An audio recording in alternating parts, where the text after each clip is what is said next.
Right now, health experts are working to contain the spread of the hantavirus outbreak from a cruise ship. Good evening and thanks for joining us. I'm Brennan Gurley.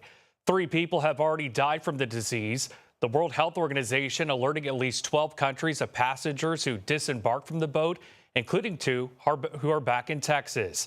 Brian Abel reports.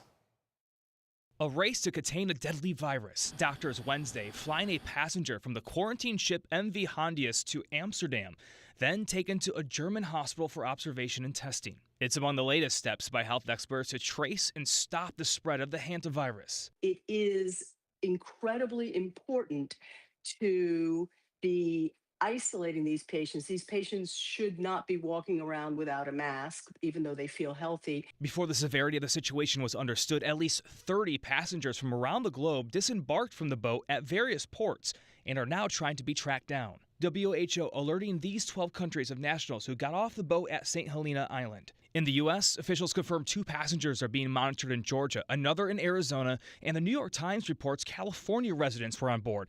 Other American passengers reportedly returned to Texas and Virginia.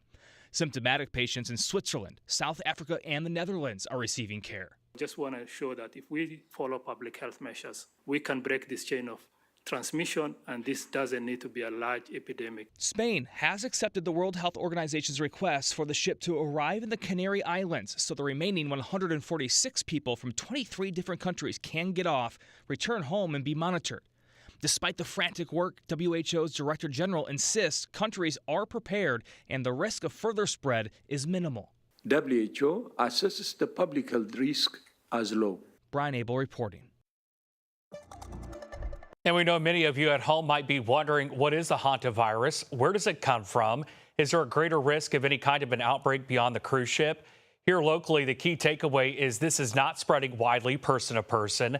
The biggest risk comes from exposure to rodents or contaminated spaces. We spoke with Dr. Jose Serpa with the UT Tyler School of Medicine, who says the virus is rare, but it can be very serious. He goes on to say the strain involved in the cruise-related outbreak is especially unusual because it's only one of the few types of hantavirus known to spread there or through close person-to-person contact. Still, he stresses this is not another COVID situation and says the biggest focus should be on prevention and awareness.